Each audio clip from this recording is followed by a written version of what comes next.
Pozdrav svima, ja sam Ivana i danas ću vam pokazati kako funkcionira Nano V3 automatski tlakomjer za nadlakticu za slijepe osobe.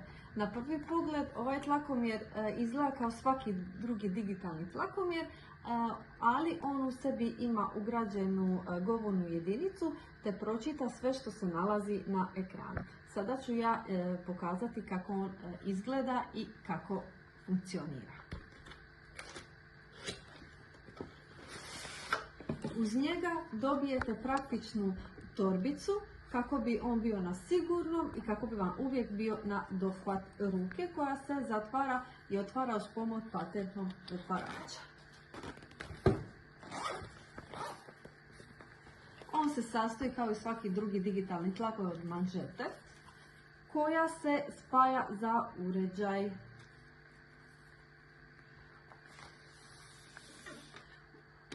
Uređaj se sastoji od displeja i 3 razmahnute tipke koje su dovoljno taktilne kako bi mogli prepoznati koji gumb trebate pritisnuti kada mjerite tlak.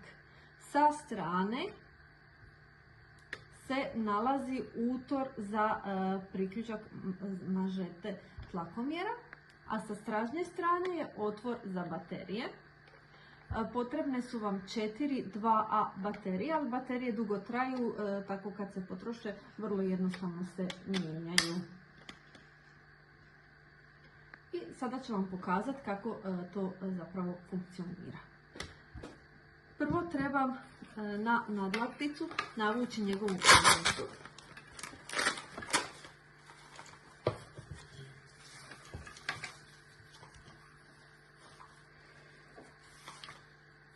Čvrsto je zategnuti, prihvaćiti za uređaj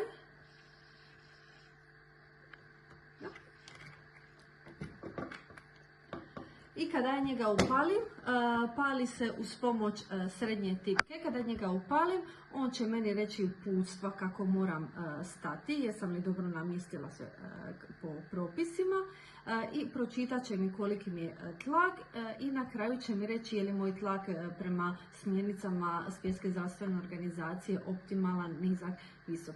Pa krenimo. Provjerite je li manžeta tlakomjera u razini srca. Nemojte se micati i nemojte govoriti. Ako ste spremni, počnemo s mjerenjem.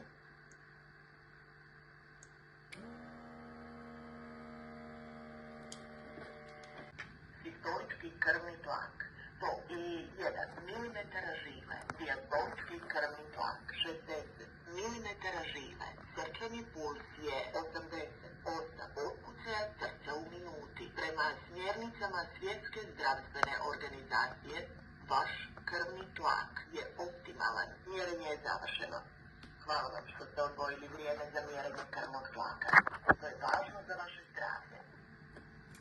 Evo, sad mi je sve jasno, sve je pročitano, vrlo lako se skine i spremi nazad u torbicu, a prije toga se isključi na srednju tipku. Jako je lijepo kada možeš samostalno izmjeriti krvni tlak, kada ne trebaš pitati svoje ukućane, već imaš uređaj koji će to pročitati. Hvala na gledanju.